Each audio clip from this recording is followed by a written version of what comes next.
que ya hemos revisado, son temas que conocemos. Hoy día entonces vamos a hacer como una síntesis y claro está también aportar con nueva información. Bien. A ver. Acá veo en el PDF que está completa la información. Si hay alguna duda, porque de repente hay algún concepto nuevo o algún concepto que no quedó claro, entonces aprovechan también para hacer su pregunta en el chat. ¿Sí? Muy bien. Ok.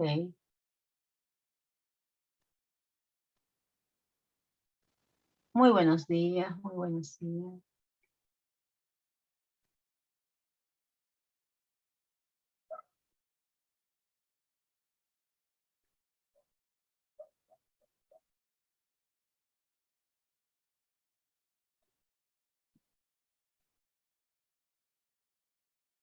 Listo.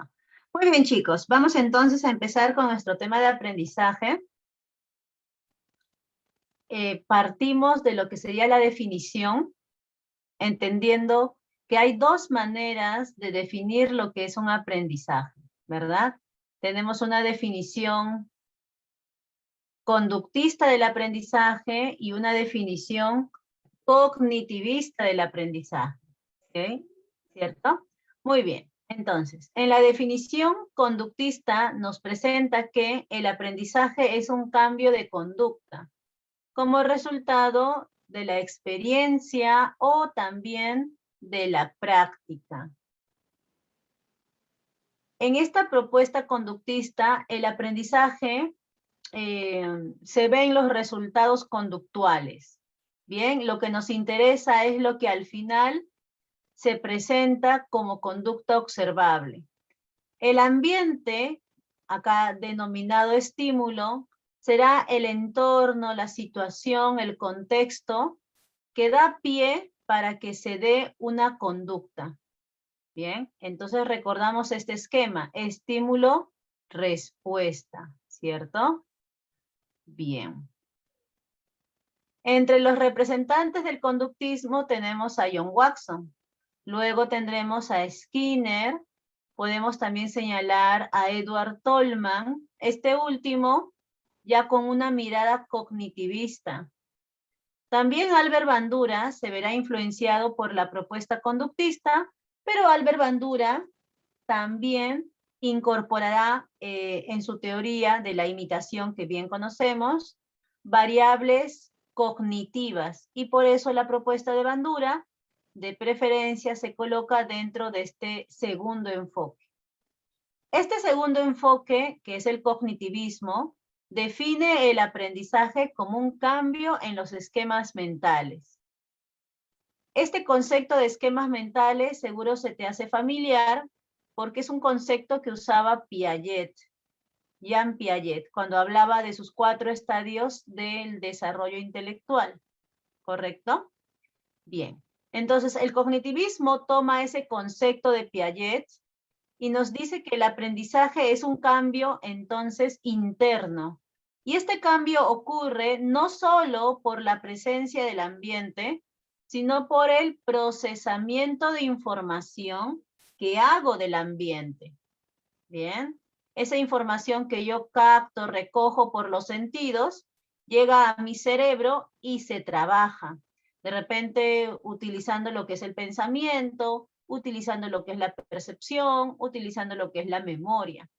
Bien, hablar de procesamiento de información es citar los procesos mediadores, los procesos psíquicos que intervienen para que opere al final una respuesta aprendida. Como vemos en el esquema, el cognitivismo no niega de que al final se da una conducta aprendida. ¿Sí? Mira, acá está considerando la respuesta, acá igual el conductismo hablaba de respuestas.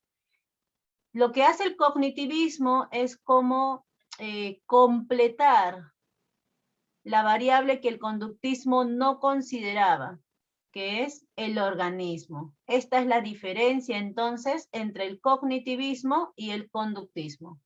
El cognitivismo considera la participación del sujeto. porque organismo es hablar de sujeto, ¿bien? El sujeto que hace uso de su cerebro para procesar información, ¿bien? Entre los representantes del cognitivismo tenemos a Jean Piaget. Claro que Jean Piaget nunca se hizo llamar cognitivista, ya que él pertenece a otra corriente, que es la epistemología genética. Pero como el concepto de esquema mental ha sido bien recibido por el cognitivismo, muchos consideran a Piaget como un precedente, como un precursor del cognitivismo. Bien, algo semejante a lo que pasa aquí arriba con el conductismo. Bien recordamos que Watson utiliza la propuesta de Iván Pavlov, que es el condicionamiento clásico, para aplicarlo a la explicación del aprendizaje de fobias. Podríamos decir que Iván Pavlov era conductista entonces, ¿cierto? Pero él nunca se hizo llamar conductista. Iván Pavlov era un reflexólogo, ¿sí? La reflexología es otra corriente psicológica que podríamos decir entonces es un antecedente para que luego aparezca el conductismo en Estados Unidos. Bien, hasta aquí chicos, ¿hay alguna pregunta? Ya saben, cualquier duda ahí en el chat. Bien, listo. Ahora, podemos también aprovechar aquí para preguntar, o en todo caso para poner ejemplos de lo que es aprender, de lo que no es aprender. De tal manera que vamos a diferenciar conductas. Bien. A ver. Vamos a poner como... Ahí está. ¿Qué más podemos decir del aprendizaje? Ahora sí hago las preguntas yo. Por ejemplo, ¿el aprendizaje ocurrirá solamente en los seres humanos? Podemos señalar aprendizaje en los animales, ¿verdad? Ajá. Así es. Muy bien. Entonces podemos señalar aprendizaje en los animales. Bien, entonces por ahí ocurre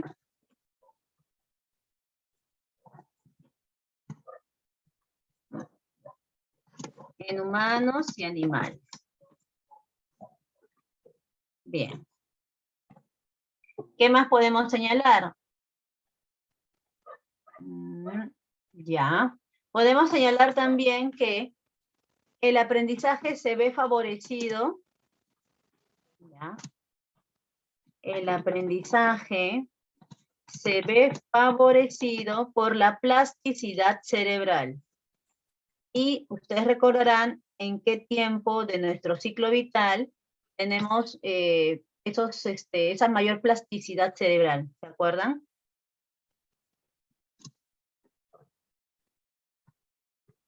Ahí sería en la infancia, ¿cierto? En los primeros años de vida hay una mayor posibilidad de aprender porque nuestro cerebro es más plástico. ¿Bien? ¿Qué más? ¿Qué más podemos decir sobre el aprendizaje?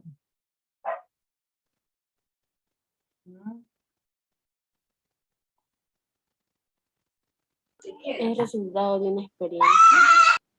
Claro, muy bien. Es el resultado de una experiencia. A veces solo una experiencia es suficiente. O a veces se requieren varias experiencias. Incluso tú las buscas. Entonces hablamos ahí de la práctica. ¿Listo? ¿Qué más podemos decir del aprendizaje? Podemos asociarlo con la memoria, ¿ya? El aprendizaje se sostiene en el proceso mental de la memoria. Si no hubiera memoria, no habría aprendizaje, chicos. Por más que tú tengas atención, tengas percepción o hasta tengas pensamiento, si no tuvieras memoria, no podrías aprender. ¿Por qué? Porque la memoria hace de almacén de información. Entonces lo que tú vas adquiriendo se va depositando ahí para que tú lo vuelvas a utilizar después. ¿Bien? ¿Qué más? Podemos decir que el aprendizaje tiene tipos o clases también, ¿no? Tenemos el aprendizaje motor, tenemos el aprendizaje afectivo, tenemos el aprendizaje social, Tenemos el aprendizaje cognoscitivo o simplemente cognitivo, ¿ya? Y podemos agregar un extra que es el aprendizaje visceral, ¿ya? Pero estos 4 primeros son los fundamentales. El aprendizaje motor, ¿dónde ocurre? ¿Cuál es su base neurológica? La base neurológica del aprendizaje motor es la corteza motora que se encuentra en el lóbulo frontal. También participa el cerebelo, recordando que el cerebelo ayuda a la corteza motora para que se den movimientos coordinados y precisos. ¿Listo? Ahora vamos con el aprendizaje afectivo. ¿Cuál es su base neurológica?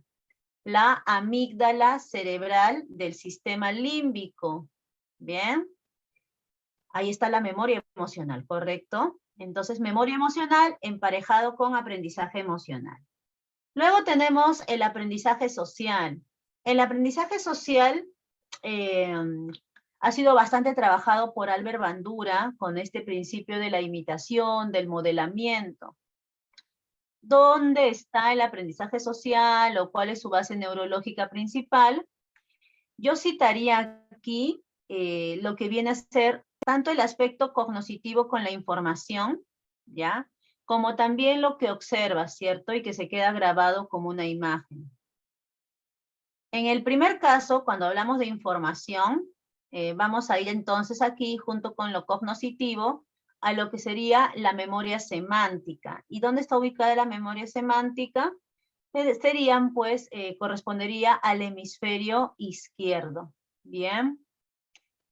Recordando que el hemisferio izquierdo es un hemisferio verbal, ¿cierto? Entonces maneja información semántica. Y sí, chicos, para que tú aprendas a comportarte en sociedad, necesitas información, información semántica, conocimientos, letras, por decirlo así, ¿bien? Pero también el aprendizaje social se basa en lo que yo observo de cómo se comportan otros. Entonces aparece aquí una memoria episódica, ¿bien? Y esta memoria episódica, pues, tiene su base neurológica en el hipocampo. Entonces, tratando de sintetizar ambos, el aprendizaje social implicaría participación del hemisferio izquierdo, que es la corteza del cerebro, con el hipocampo que da lugar a la memoria episódica. Bien.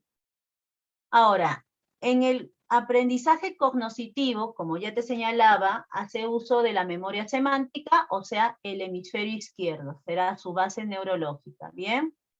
Y en el caso del aprendizaje visceral, este concepto quiero que lo relaciones con lo fisiológico. Entonces, el aprendizaje visceral sería el aprendizaje de respuestas fisiológicas. A ver, ejemplo de respuesta fisiológica tenemos la respiración, la salivación, orinar, sudar, ¿bien? Esas conductas fisiológicas son de adentro, ¿no? O sea, como que se dan dentro del organismo, de la mano, pues, con las sensaciones senestésicas, ¿verdad? Bien.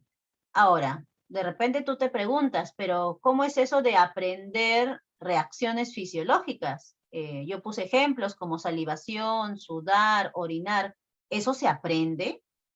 Seguramente por ahí te sale la pregunta. Lo vamos a aclarar luego, ¿ya?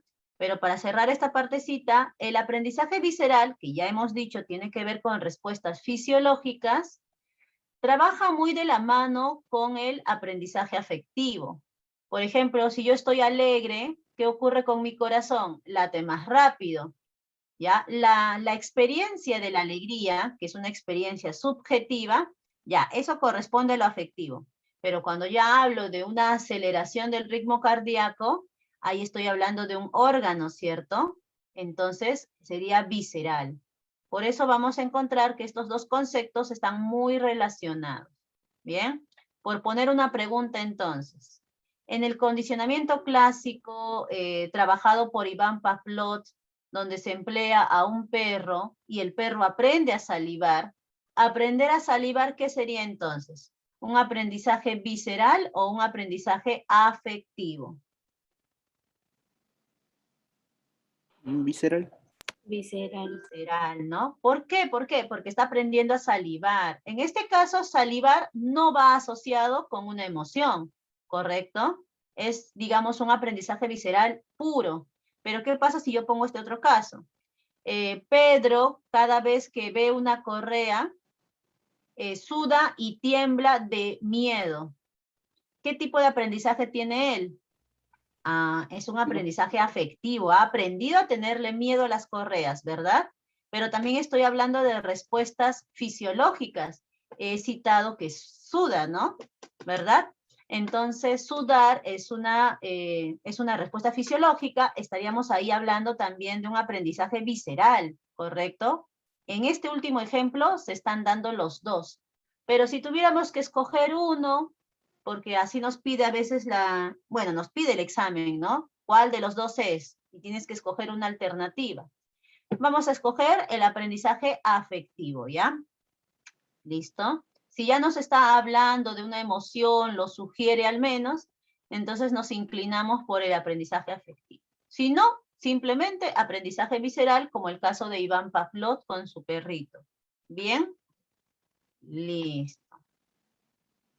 Ya. Voy a dejar un espacio ahí por si vienen nuevas ideas. Vamos acá a poner, ¿qué cosas no se aprenden? ¿Ya? O si no, mejor ahí lo agrego para que no se vea diferente. Ya. No se aprende. Ahí, ya. Bien grande. No se aprende. A ver, ¿qué es lo que no se aprende? A respirar, mis.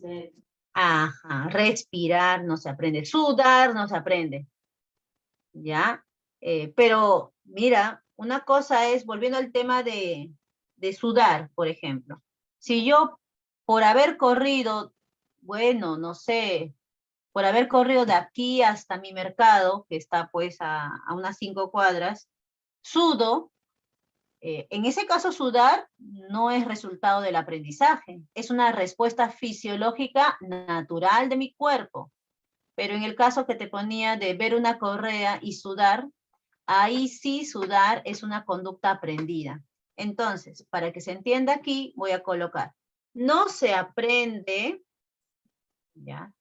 No se aprende respuestas fisiológicas ante estímulos naturales. Como otro ejemplo, a ver, si me presentan comida, me sirven la comida y yo al ver la comida, al tenerla cerca a mi boca, empiezo a salivar, estoy salivando ante la comida. La comida es un estímulo natural para mi respuesta de salivación. Eso no es aprendido. Pero si yo me pongo a salivar cuando escucho el sonido de los tenedores, solo con escuchar el sonido de los tenedores, yo ya salivo. Eso sí es aprendido, porque no es natural salivar ante el sonido de unos cubiertos, ¿correcto? Bien, entonces, no se aprenden respuestas fisiológicas ante estímulos naturales. Bien. ¿Qué más no se aprende? ¿Ya? Tampoco se aprenden, ¿ya?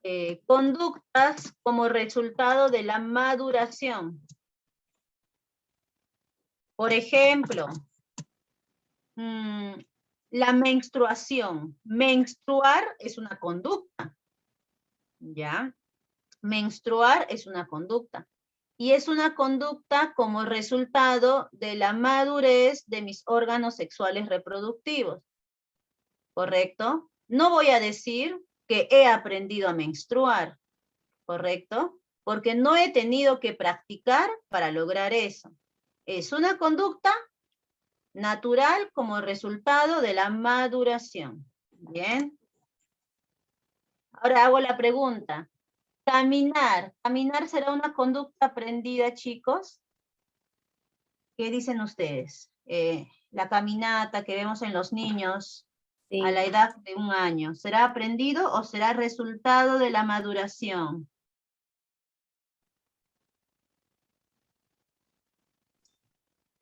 Es un tema Maduración. controversial, ¿no? A ver, por ahí les escucho, disculpen si he interrumpido. Ujú. A ver, o si no, por acá me dicen, creo que sí, creo que sí, dice, ¿no? Ya, en el caso de la conducta de caminar, caminar tiene dos aspectos, ¿ya? Sí, caminar se aprende por imitación, modelamiento, reforzamiento positivo, pero no podría caminar si no tengo las piernas, los músculos, los huesos suficientemente maduros. Así que caminar implica ambos aspectos, ¿correcto? Es como que mitad biológico por la maduración y mitad aprendido por el modelamiento, ¿ya?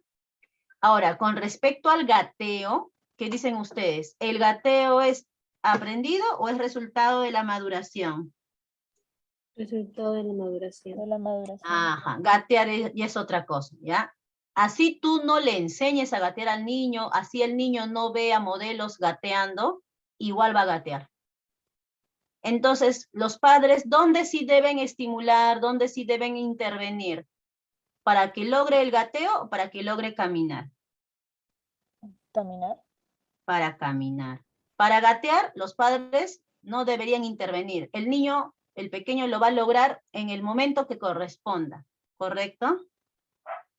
Bien. Ahora, tampoco vamos a intervenir los padres en esta adquisición de la caminata haciendo uso de andadores, ¿no? Eso no se recomienda, ¿ya?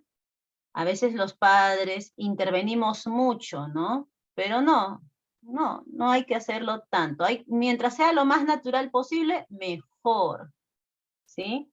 Bien, ¿qué más nos dice por acá? Respuestas fisiológicas, conducta, ya.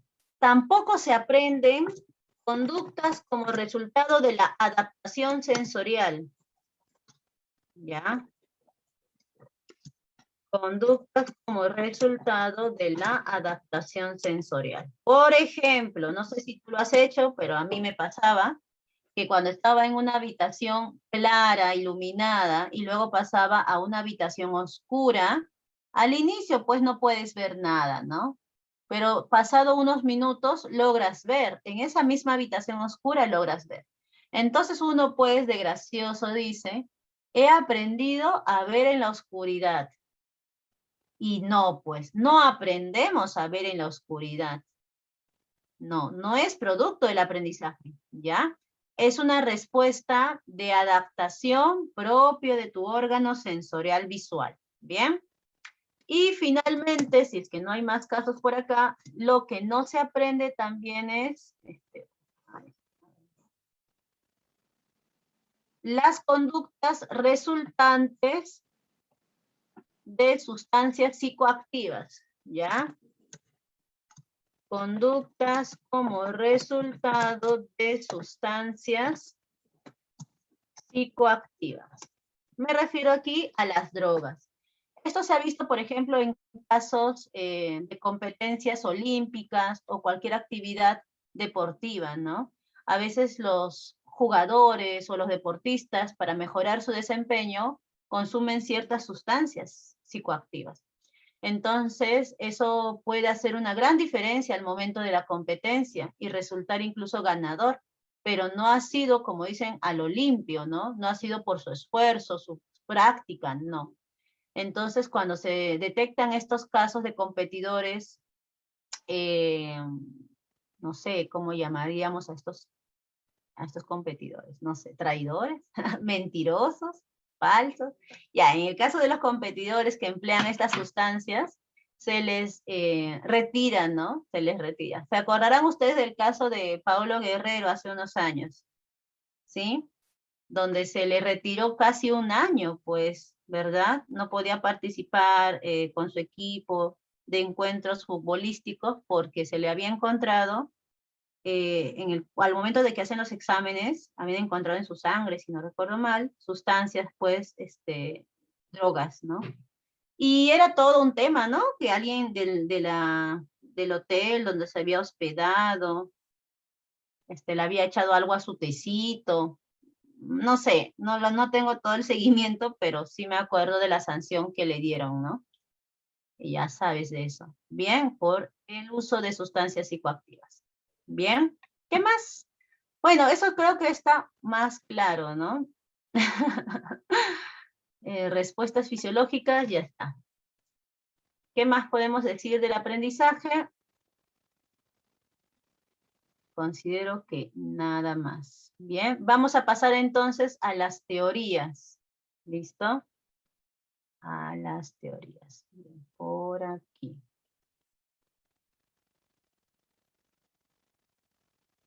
A ver. A ver, tenemos tres teorías que vamos a describir. Una es la teoría del condicionamiento clásico, otra es la teoría del condicionamiento instrumental, otra es la del condicionamiento operante. ¿Por qué empezamos con estas teorías? Porque han sido como que las primeras en aparecer. ¿Ya? Las primeras. Las tres teorías se pueden considerar dentro del conductismo, ¿correcto? Aunque, ¿sabes? Sus autores no necesariamente sean conductistas. Por ejemplo, en el caso de Pavlov, te lo dije hace un rato. Iván Pavlov, ¿de qué corriente psicológica era? Reflexología. Exacto, muy bien, reflexología. En el caso de Edward Sondheim, ¿saben de qué corriente psicológica era? Él era funcionalista. ¿Sí? ¿Se acordarán también que el funcionalismo fue influyente para que después aparezca el conductismo?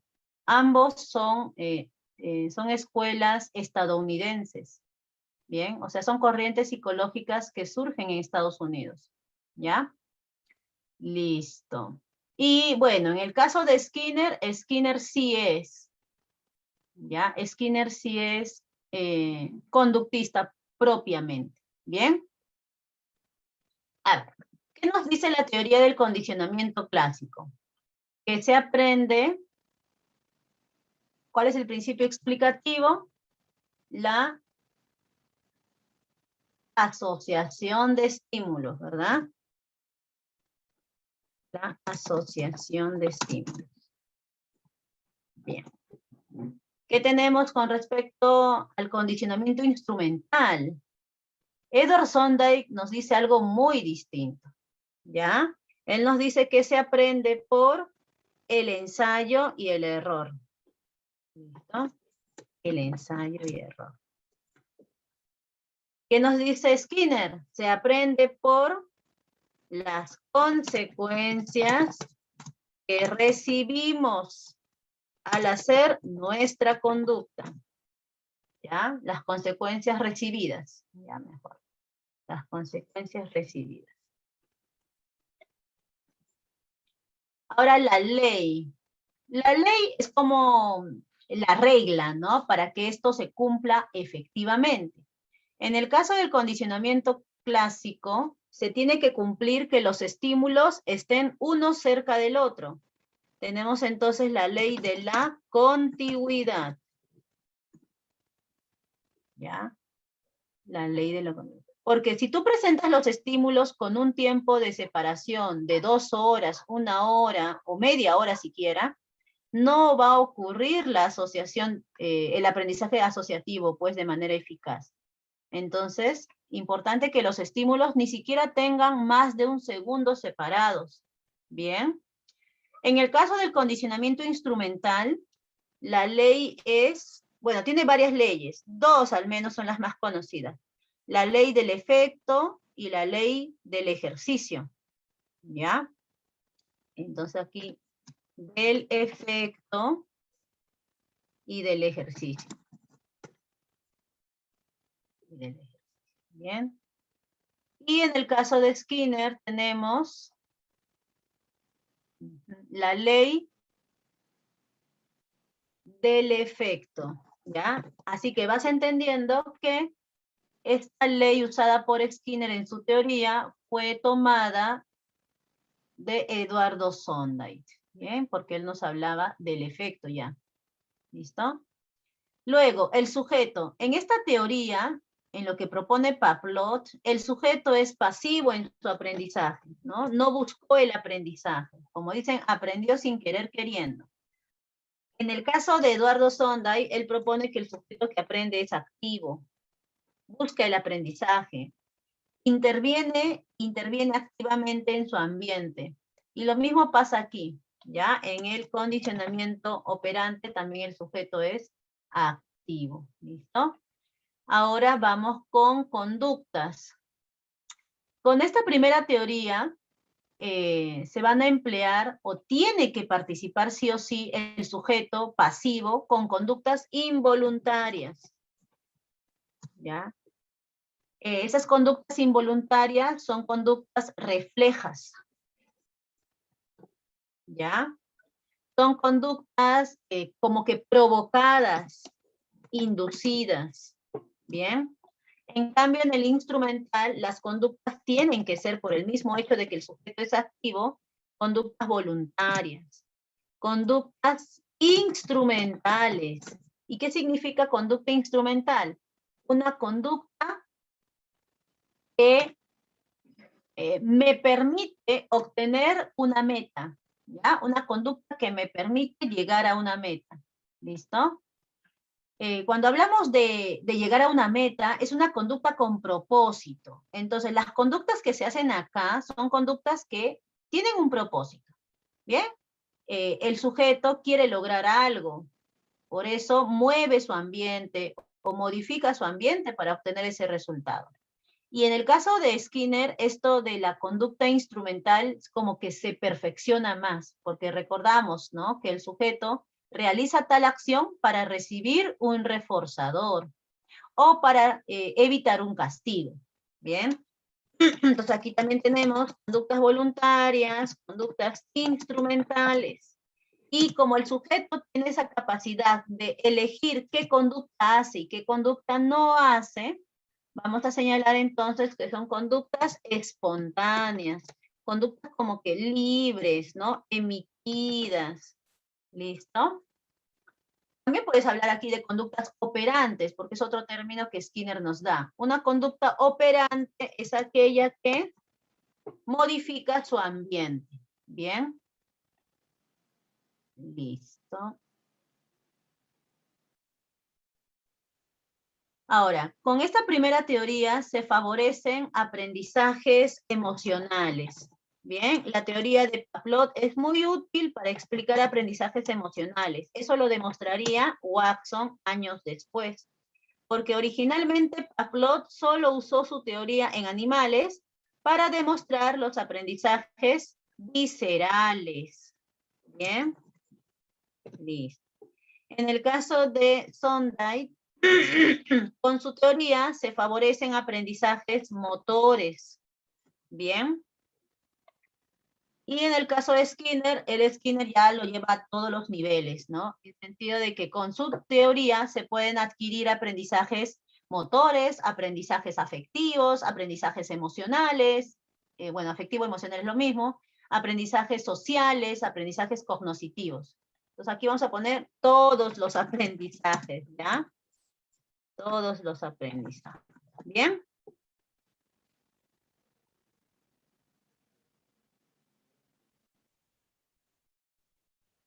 Y en el caso del condicionamiento clásico, ¿este qué emplea? He puesto así como que emplea para referirme al sistema nervioso que participa principalmente, ¿ya? Recuerda que todos los aprendizajes sí o sí tienen que hacer uso del cerebro, pues, ¿no? Y hablar de cerebro es hablar de sistema nervioso. En el caso del clásico se emplea el sistema nervioso autónomo, ¿ya? Principalmente autónomo. En el caso de, muy bien, Saraí, así es, autónomo o vegetativo, ¿verdad? También se le conoce así. En el caso de Sondheim, principalmente se utiliza un sistema nervioso central. Igual pasa con el operante de Skinner, sistema nervioso central. ¿Por qué? Porque en el central ocurre, bueno, en el central encontramos al cerebro, el cerebro con su corteza frontal, prefrontal, le dan voluntad a la conducta a realizar, ¿bien? Listo. Hasta aquí, chicos, ¿alguna pregunta? ¿Todo claro? Ujú, Todo claro, Miss. todo claro. Ya, listo. Entonces vamos a aprovechar aquí, quiero, bueno, con esto hemos dado como un resumen comparativo, ¿no? De las tres teorías. Tú de acá puedes sacar mucha información. Por ejemplo, si en el examen te preguntaran, la teoría del condicionamiento operante de Skinner, pues, ¿no? ¿Simpatiza más con la teoría clásica o con la teoría instrumental? Instrumental. Claro, ¿no? Simpatiza más con la teoría instrumental, pues mira todas las coincidencias que tienen. Skinner más bien quería deslindar de Pavlov, como que, ay, no, me junto contigo, Pavlov, ¿no? Porque Pavlov tiene una propuesta muy distinta. Pero es curioso, ¿ah? Porque esta propuesta que es tan distinta con Skinner, que es conductista, ha sido bien valorada por Watson, que es el iniciador del conductismo. Skinner y Watson son conductistas, ambos, ¿ya? Pero son muy diferentes en sus planteamientos del aprendizaje. Y para no desmerecer a Watson, acá también lo vamos a colocar, ¿ya?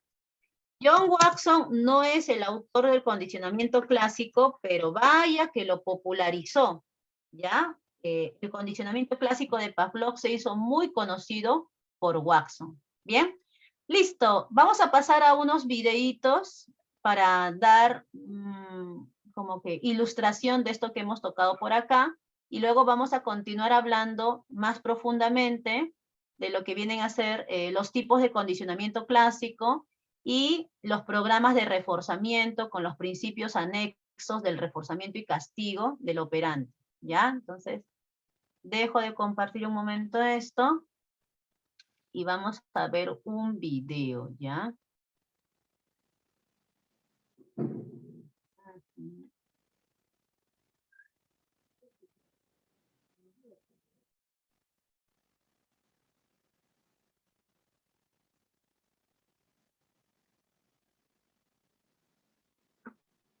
Me avisan, si no se escucha, me avisan, ¿ya?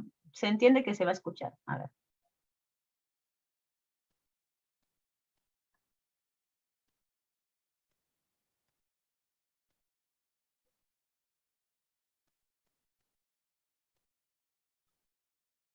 Bien, chicos, ¿qué tal? ¿Algún comentario del video? Me pareció bastante claro, ¿no? Y sí, pues es eh, conmovedor, y más cómo finaliza, ¿no? El futuro del pequeño Albert quedará incierto, con ese suspenso. Hay algunas reseñas que hablan de lo que pasó con el pequeño Albert ya de adulto. Muchos dicen que sí, sí llegó a la vida adulta y resultó ser un adulto traumado, como diríamos de manera sencilla, ¿no? Con muchos temores, un sujeto que no tenía esa facilidad para relacionarse en su ambiente. ¿Listo? Bien, muy bien. A ver, vamos entonces por aquí a continuar con nuestro esquema. ¿Ya? No me gustaría perder este cuadrito, pero creo que por el espacio lo vamos a tener que hacer. ¿Ya? A ver. No murió el niño. Ah, no, no, no. Bueno, algunos dicen que sí murió, por eso es un tema por eso complicado, ¿no? En sí no se sabe qué pasó con el pequeño, pero hasta lo que yo estaba revisando, ¿no? No, dicen que sí llegó a la vida adulta, pero llegó con varios traumas, ¿no? Ya.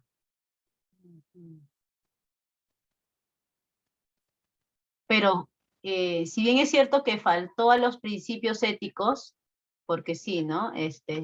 No puedes utilizar a personas para hacerles daño. Ese es un principio ético, ¿verdad? De las ciencias de la salud, no hacer daño. Pero gracias a ese trabajo se logró conocer que las fobias eran resultado del aprendizaje. En ese tiempo no se sabía mucho de las fobias, no se sabía si las fobias eran pues de nacimiento o eran aprendidas. ¿Ya? Entonces, en ese sentido ha sido un valioso aporte, pues, ¿no?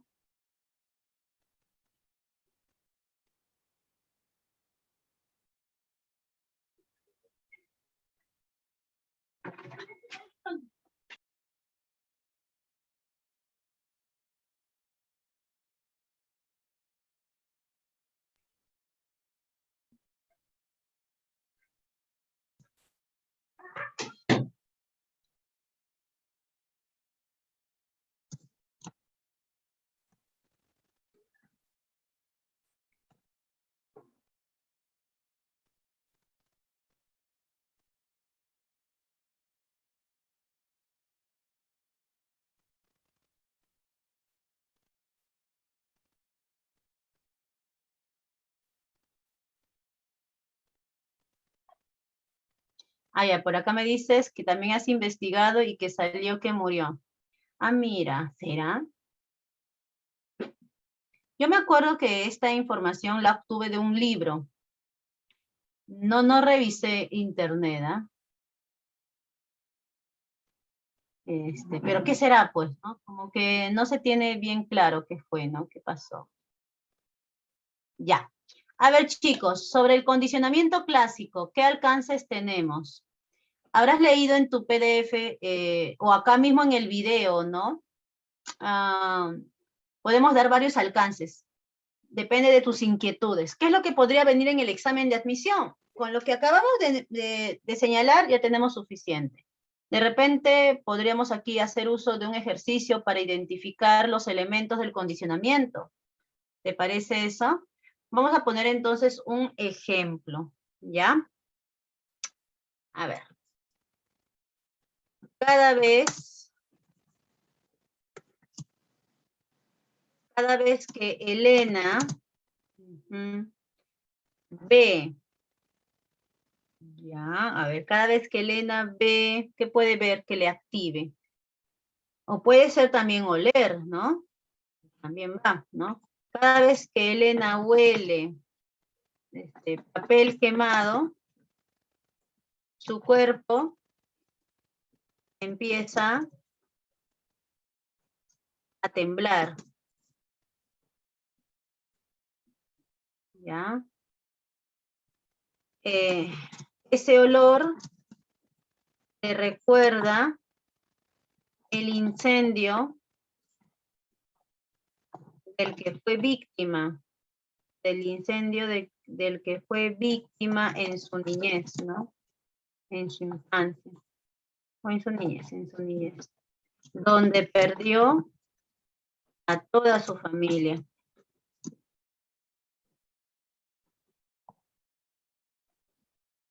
¿Ya?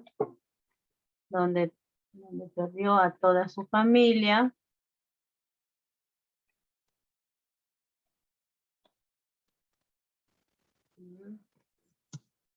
Ella padece de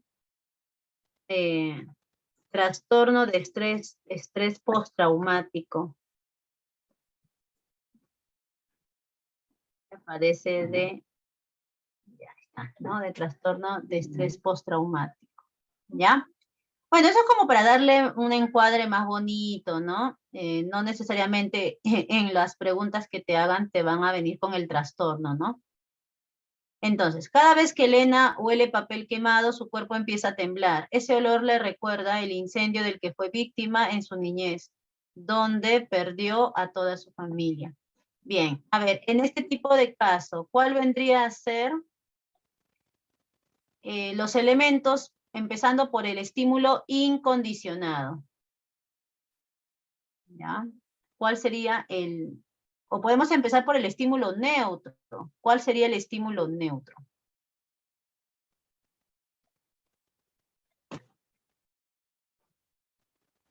¿Ya? ¿Se acuerdan? A ver, tenemos estímulo,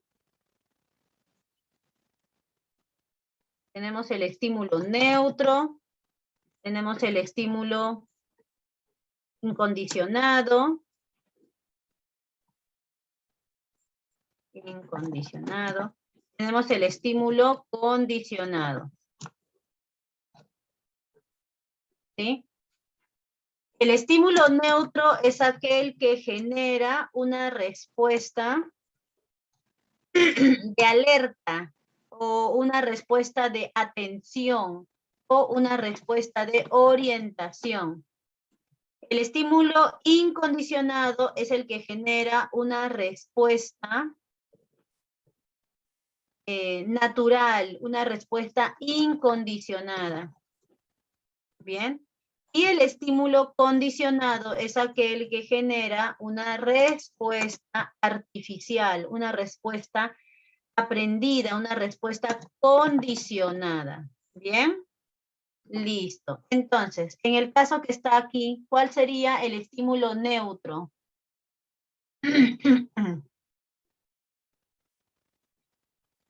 A ver, chicos.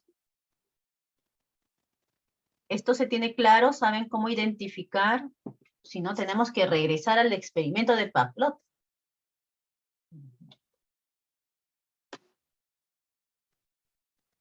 Ya. Ya, me escriben el papel quemado. Muy bien. ¿El papel quemado qué es? ¿Es el estímulo neutro? ¿Es el estímulo incondicionado? Ya. El papel quemado. A ver, no sé, ¿alguna vez alguien cerca a ti o tú mismo has prendido un papel? Sí, mis. Ahí está, ¿no? Yo lo hago para prender a veces mi cocina. Entonces, cuando tú prendes un papel y lo hueles, ¿necesariamente me tengo que asustar? ¿Tengo que ponerme a temblar? No, No. no. Sería un estímulo condicionado. Ah, cuando ya se convierte en un estímulo condicionado, sí puede pasar que yo me asuste, tiemble, ¿verdad? Pero generalmente es un estímulo insignificante, es un estímulo neutro. Entonces, el papel quemado es un estímulo, el olor, ¿no? El olor del papel quemado sería un estímulo neutro para el común de las personas. Y ante un estímulo neutro, las respuestas son de atención, de orientación. O sea, como que solo le presto atención un momento, algo así, ¿no? Y es más, a veces ni siquiera le presto atención. Por eso los estímulos neutros son insignificantes en el sentido de que no producen una respuesta importante, no producen una respuesta intensa. ¿Bien? Entonces, ahí, si quieres, como para que no se pierda, la respuesta de orientación sería prestar atención. Ahora vamos con el estímulo incondicionado, que tú sabes es el estímulo con el que se asocia el estímulo neutro. ¿Ya? Por acá me dicen que el estímulo incondicionado sería el cuerpo temblando. No. No, no, no. El estímulo incondicionado es el incendio. Ajá. Ahora, ¿cuál es la respuesta ante el incendio? Se puede decir que la respuesta al incendio es el cuerpo temblando. ¿Ya? Mi cuerpo tiembla. ¿Es natural temblar ante un incendio? Se puede decir que sí, ¿no? Asociando temblar también con lo que vendría a ser el miedo, ¿cierto? Vamos a decir que sí, ¿no? ¿A quién no le asusta un incendio en tu propia casa? ¿No? El fuego es ¿no? Es un elemento peligroso, claro que sí. Así que le tengas miedo al fuego, y en este caso al incendio, es entendible. Bien. Ahora, producto de la asociación que tenemos. Voy a ponerlo más arriba por si no lo ven. Ya, producto de la asociación, al final resulta que ese estímulo neutro se convierte en un estímulo condicionado, ¿no? El olor del papel quemado ya no me provoca una simple respuesta de orientación, sino que me genera una respuesta condicionada, que sería mi cuerpo tiembla, ¿no? mi cuerpo. ¿Bien?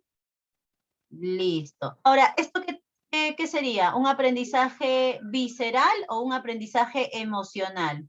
¿Con cuál de los dos Los te dos. quedaría? Ah, Son las emocional. dos, sí. Y cuando se presentan las dos, ¿por cuál apostamos? ¿Con cuál nos quedaríamos? Con el Emocional. emocional. Ajá. Emocional. ¿Bien? Listo. Ahora, por si acaso. Ay, disculpen que se mueva esto.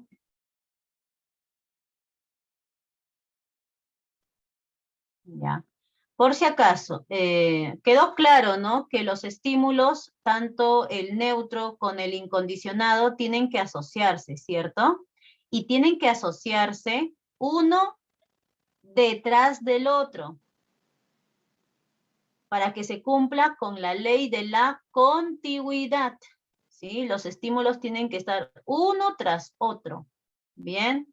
Si hay mucha diferencia de tiempo, no ocurre un condicionamiento. Por eso ahí en el libro, en su PDF, les han colocado eso, ¿no? Hay tipos de condicionamiento, hay tipos de asociación. Por ejemplo, se tiene la asociación simultánea, ¿verdad? Cuando los estímulos se presentan al mismo tiempo. También hay la asociación retrógrada, cuando los estímulos se presentan al revés, ¿ya? Eso les digo, ¿no? Porque es importante esto de la ley, que se cumpla la ley de la contigüidad, ¿ya? Listo.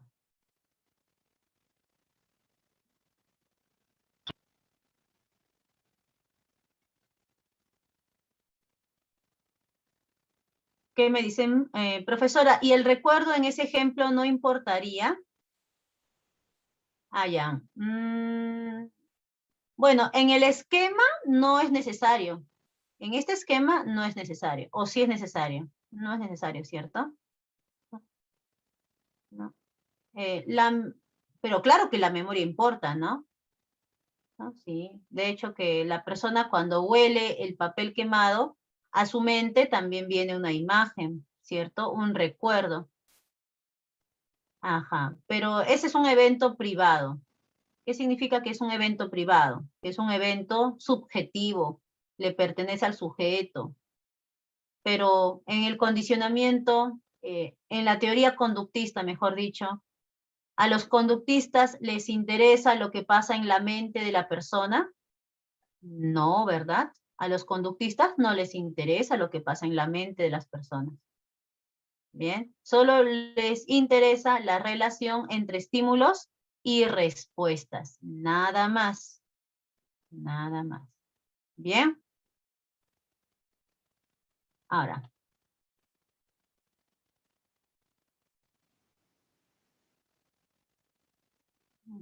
Por acá me dicen, entonces el aprendizaje emocional y visceral siempre estarán presentes juntos en cualquier caso.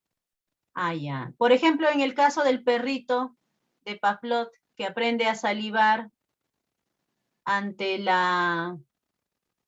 ante el sonido de la campana, en ese caso no hay aprendizaje emocional, ¿cierto? Solo hay un aprendizaje visceral, ¿verdad? ¿Sí o no? Sí. Entonces, no siempre van juntos. No siempre van juntos. ¿Ya?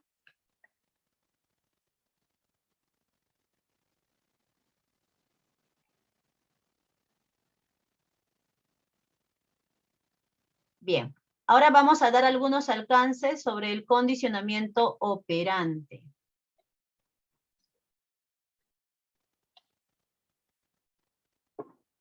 Ya. Para el condicionamiento operante vamos a tener otro video, ¿ya?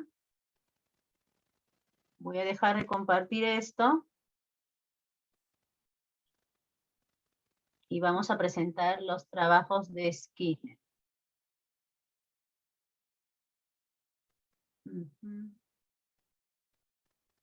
Ya.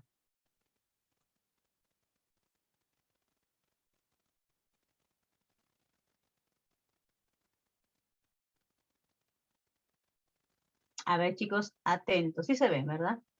Ya.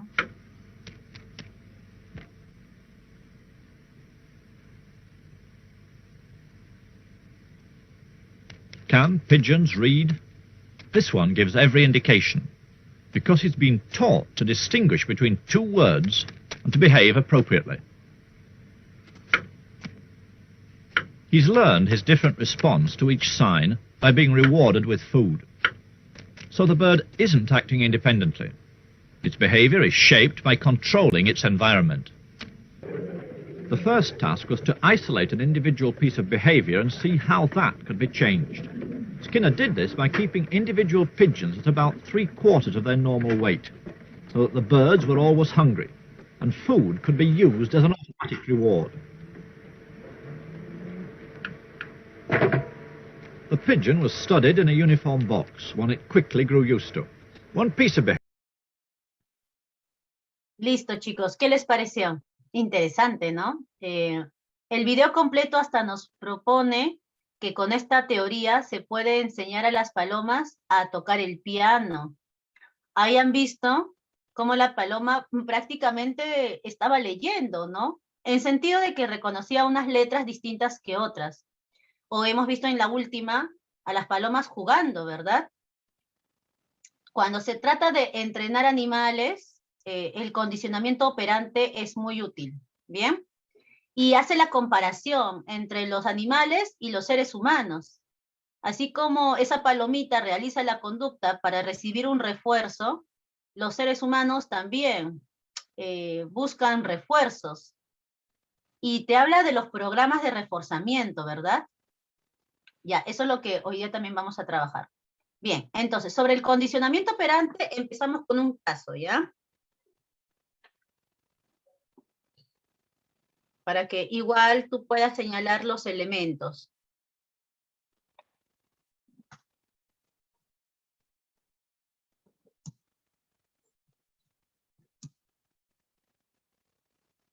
Cada vez que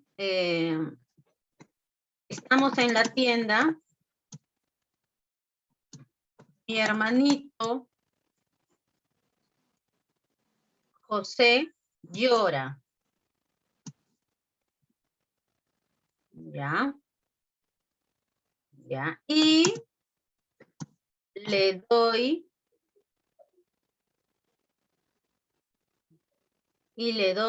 una galleta. ¿Ya? Y le doy una galleta.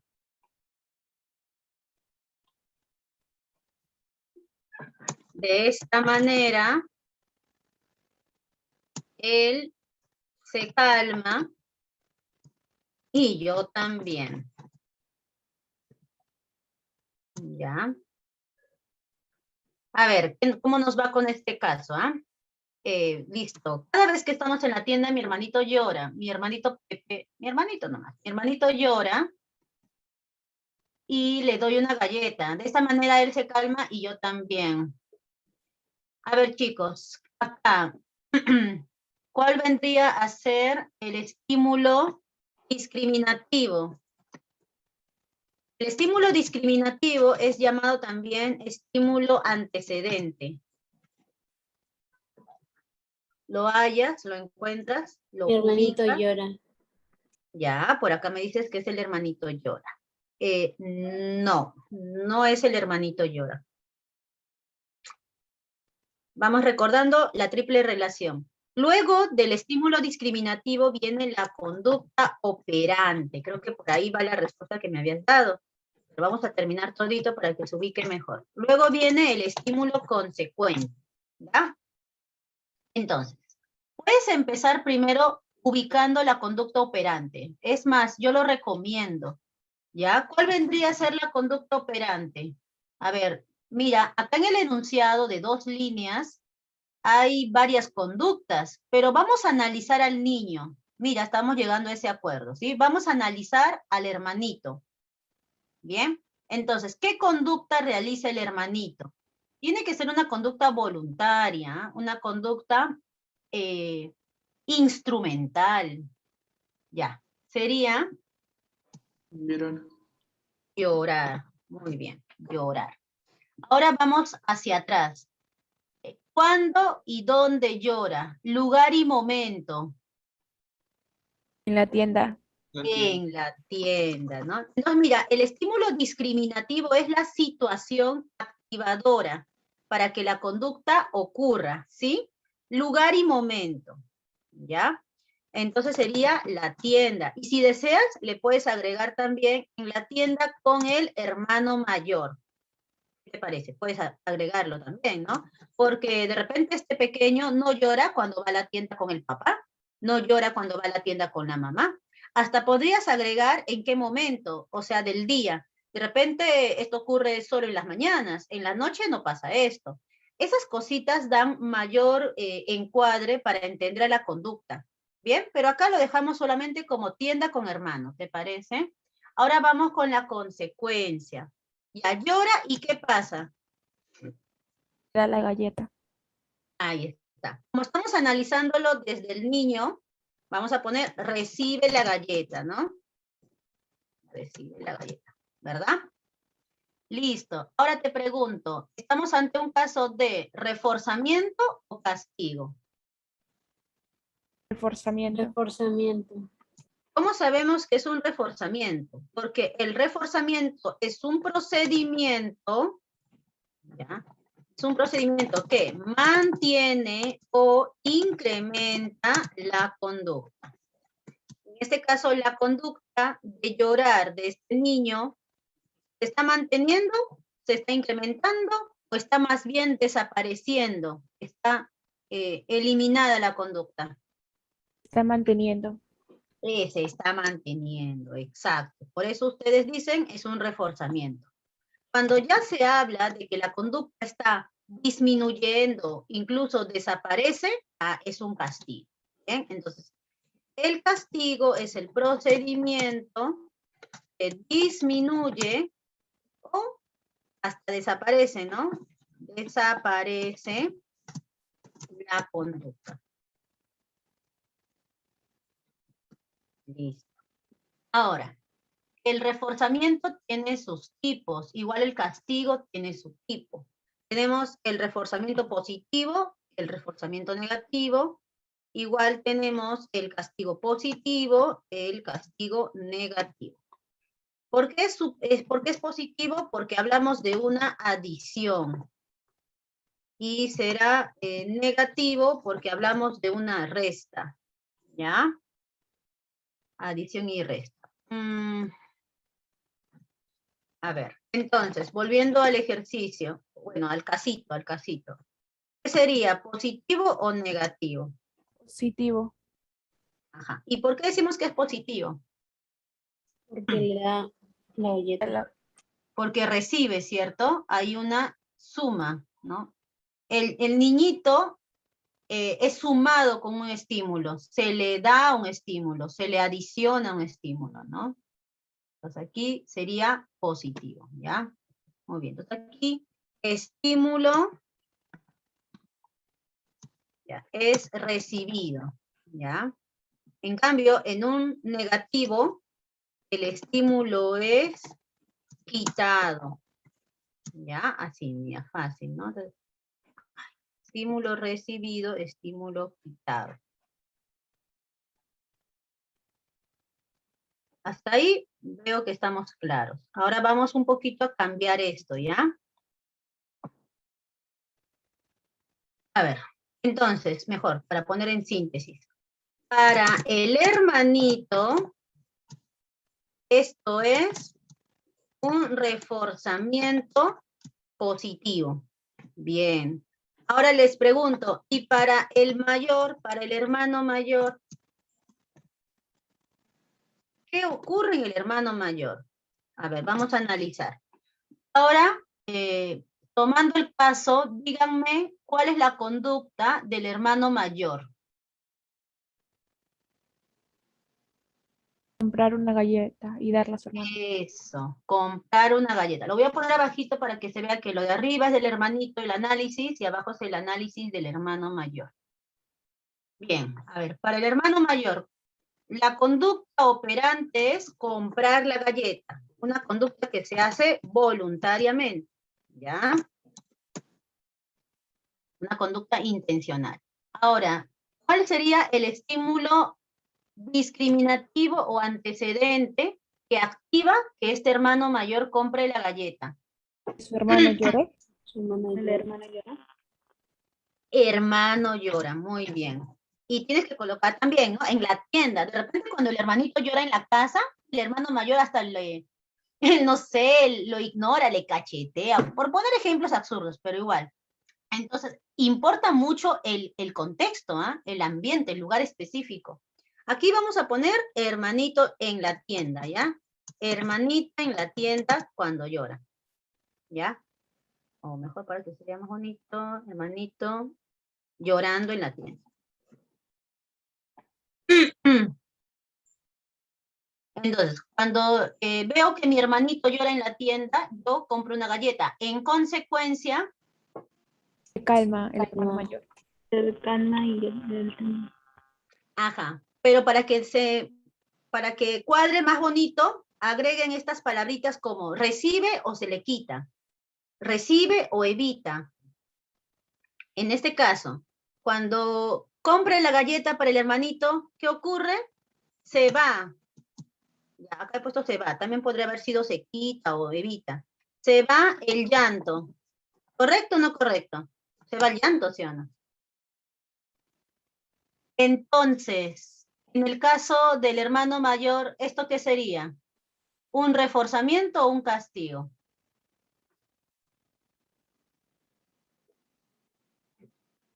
¿Qué dice tu intuición? Forzamiento negativo. Exacto, es un reforzamiento negativo. A ver, ¿cómo nos damos cuenta que es un reforzamiento? A ver, veo la conducta. La conducta comprar galleta. ¿Se mantiene, incrementa, disminuye o ha desaparecido? ¿Se entiende Mantiene. que se mantiene? O hasta se incrementa, ¿no? Reforzamiento entonces. Ahora, ¿recibe o se le quita? Y se le quita, pues. ¿Qué se le está quitando? El llanto de ese pequeño, ¿no? ¿Está bien? Desaparece. Es otra manera también. Incluso puede ser hasta mejor, ¿no? Aparece, desaparece. Aparece, desaparece. En este caso es desaparece el llanto. Mira, me ha gustado. Mejor ponemos desaparece. Desaparece llanto, ¿ya? Creo que más amigable el término. Entonces, con el hermano mayor, esto es un reforzamiento negativo. ¿Listo? Por eso es Miss, importante. Dime. ¿cómo se halla el reforzamiento y el castigo? ¿Es por la conducta o por el estímulo consecuente? Buena pregunta. Para definir si es un reforzamiento o para definir si es un castigo, tienes que fijarte en la conducta.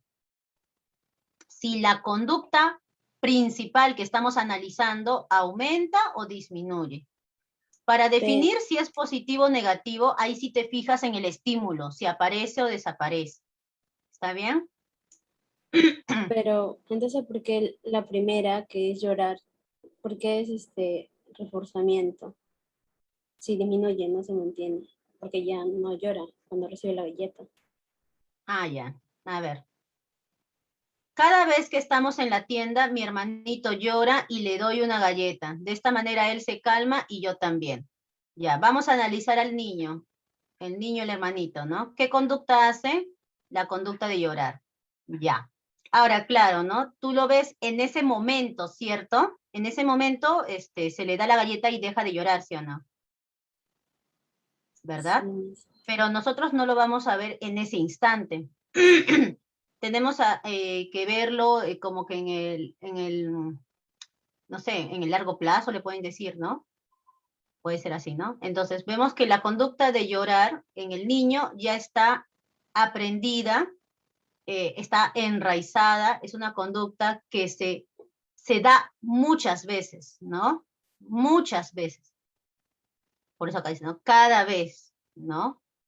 Ahora, si tú lo pusieras solamente en ese momento, claro, ¿no? En ese rato, se le va, pues, ¿no? Se fue la conducta, dejó de llorar, ¿sí? Y tú dirías, es un castigo. Pero mira, si tú misma lo masticas, la idea no suena tan lógico, ¿sí o no? O sea, le castigué a mi hermanito dándole una galleta. Medio raro, ¿sí o no? Pero más allá de eso está, ¿no? En que la conducta de llorar en el largo plazo se sigue dando, ¿no? Se sigue dando. ¿Está bien? Ah, ya me entendí, gracias. Ya. Ahora, Es una pregunta. sí. El hermano mayor le hubiera pegado a su hermano, para el hermano menor hubiera sido un castigo positivo, ¿verdad? Y para el hermano mayor hubiera sido, ¿qué hubiera sido para él? ¿Un reforzamiento negativo o qué? Vamos a ver, ¿ya? Sí, para el pequeño hubiera sido un castigo positivo, siempre y cuando ese castigo, o sea, esa cachetada, digamos, o ese golpe, ¿no? Le hubiera parado el llanto en ese momento y las demás veces que vienen. ¿Está bien? En ese caso sí, pues es un castigo, ¿no? Porque ha funcionado para disminuir hasta desaparecer la conducta. No solo en ese momento, sino en todas las demás ocasiones que vienen. ¿Listo? Ahora, ¿y qué sería para el hermano mayor? A ver si lo ponemos. Cada vez que estamos en la tienda, bueno, ¿no? Mi hermano o el hermano mayor, mejor acá, disculpen, ¿ya? Mejor, más fácil aquí. Acá ya no sería comprar galleta, ¿verdad? ¿Qué conducta sería entonces? Golpearle. Mejor lo pongo aparte, ¿no? O al costadito, disculpen, ¿ya? Pegarle. Pegar, ¿sí? Ya. Y cuando pega, ¿qué ocurre?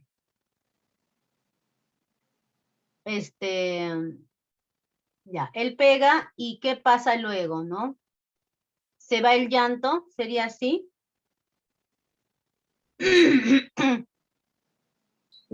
Sería el llanto. ¿Se va el llanto también, sí o no? Sí.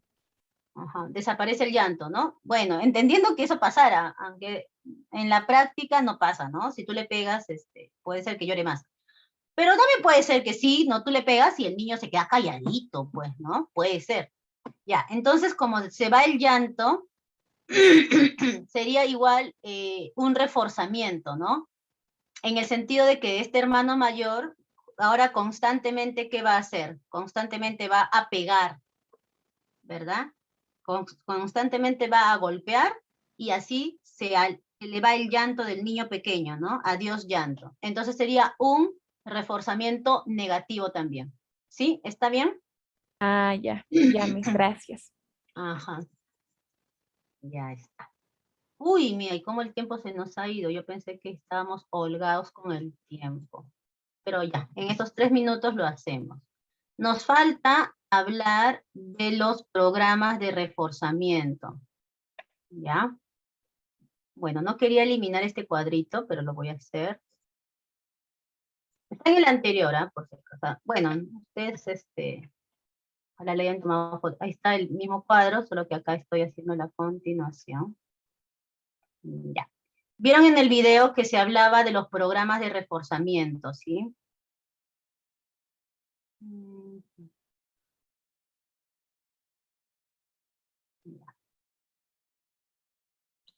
Entonces,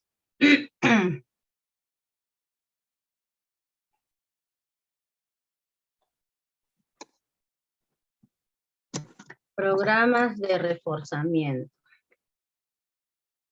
Ya sabemos lo que es reforzar. Y la verdad, chicos, Skinner prefería reforzar que castigar. Generalmente nosotros, cuando vemos que alguien se comporta mal, al toque decimos, te castigo, ¿sí o no? Y ¿sabes qué hacemos? A veces caemos en que solo nos fijamos en el mal comportamiento del otro, pero no nos fijamos en los buenos comportamientos que ese mismo sujeto hace. ¿Sí o no? Además, es más poderoso reforzar que castigar, es más motivador. En este otro ejemplo, supongamos que en un colegio hay muchos estudiantes que llegan tarde. El profesor, el director castiga a los que llegan tarde, pero ¿por qué no refuerza a los que llegan temprano, a los que hacen su esfuerzo por llegar temprano? Si lo hicieran, de repente los que llegan tarde wow, verían, ¿no? Mira, los que llegan temprano, son premiados. Oye, yo también voy a llegar temprano entonces, ¿ves? Ya los estoy motivando, ¿cierto? Entonces hay que apostar por el reforzamiento. Hay dos tipos de reforzamiento para empezar, ¿no? En estos programas. El programa de reforzamiento continuo y el programa de reforzamiento intermitente. El programa de reforzamiento continuo es para reforzar por cada acción realizada, ¿ya? Por cada conducta. O sea, todas las veces. Todas las veces se refuerza. Ejemplo, ¿no? Como mi bebé está en esto de aprender a hablar, yo le digo a mi bebé, bueno, ni sin decirle, pero igual aplico, ¿no? Cada vez que él suelte una palabra, así sea un ma, yo le voy a premiar. Por cada vez. Entonces sería un reforzamiento continuo. Luego también existe el reforzamiento intermitente. En este caso voy a reforzar, ¿ya? A veces sí, a veces no. A veces sí, a veces no. Ya, voy a reforzar la acción. La conducta, a veces sí, a veces no. ¿Bien? Ahora, este reforzamiento continuo, disculpen, este reforzamiento intermitente tiene su división. Se divide en programa de reforzamiento intermitente de razón y programa de intermitente de intervalo. Y a su vez, el de razón se divide en dos. Tenemos fijo y variable. Lo mismo aplica para lo de intervalo. Tenemos intervalo fijo, intervalo variable. ¿Cómo diferenciamos? Un programa de reforzamiento de razón toma en cuenta la cantidad de acciones, la cantidad de conductas. En cambio, el de intervalo, que toma en cuenta el tiempo transcurrido, ¿ya? El tiempo. Vamos a ponerlo así. Yo sé que hay más detalles, ¿no? No quiero que Skinner se sienta traicionado por mí de cómo estoy simplificando su teoría. Pero bien, ya entonces, acá sería de intervalo, es tomando el tiempo transcurrido, ¿ya? A ver, por ejemplo, ¿cómo sería un ejemplo de fijo? ¿Ya? Pepe recibe 10 soles, 10 soles por cada, o mejor, por 100 soles de frente, ¿ya? Recibe 100 soles por cada 5 polos que confecciona. Si confecciona solo 4, no le pagan. Si confecciona solo 3, no le pagan. Tiene que ser de 5 en 5. Esa es una razón fija, ¿correcto? ¿Y cómo sería variable? ¿No? Un ejemplo, pues, ¿no? Pepe recibe 100 soles en cualquier acción de confección que realice. De repente le dan los 100 soles a la primera confección que hace, o recibe 100 soles cuando hace recién 3 confecciones. No se sabe, en cualquier momento puede llegar el premio, ¿ya? Se realiza. Y esto es lo que se veía, ¿te acuerdas? En el videíto cuando hablaba de los tragamonedas. La persona va a recibir su premio, pero no sabemos en qué acción, en qué jalada de la palanca va a recibir. ¿Hasta ahí todo claro? Ya, esa es una variable. Muy bien. Ahora, vamos con lo que es de intervalo. Intervalo fijo. Pepe estudia. Y su madre le refuerza, le premia, le refuerza con 10 soles cada 10 minutos que estudia. Wow, fabuloso, ¿sí o no? Por cada 10 minutos que estudia, le refuerza. ¿Ya? Entonces, este Pepe ya sabe que el premio viene cada 10 minutos. ¿Otro qué sería? Pepe, en el caso de variable, ¿no? Pepe recibe de su madre 10 soles en cualquier momento que estudie. Puede ser, ¿no? Por ejemplo, la madre, ¿no?, fue a verlo a su cuarto para ver si estudiaba en media hora y le premió, ¿no? Mejor así, ¿no? Se entiende así nada más, ¿verdad? Verbal.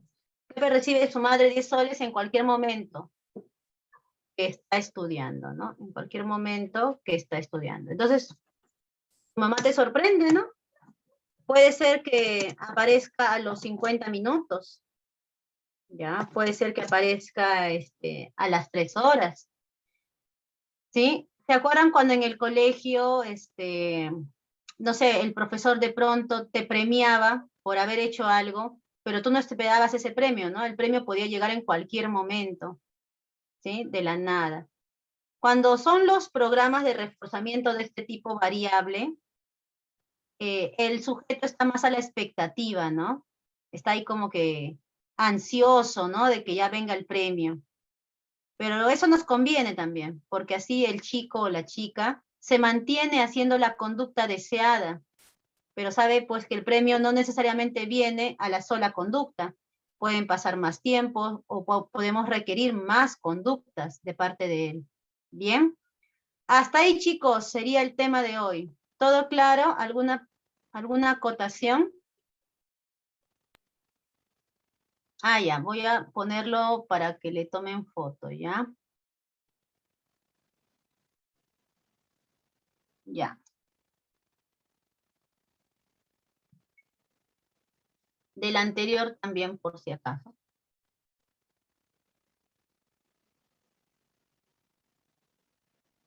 Listo.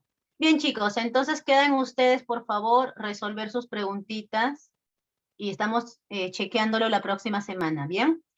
Gracias, chicos. Cuídense mucho. Chau, chau. Gracias por su clase. Gracias.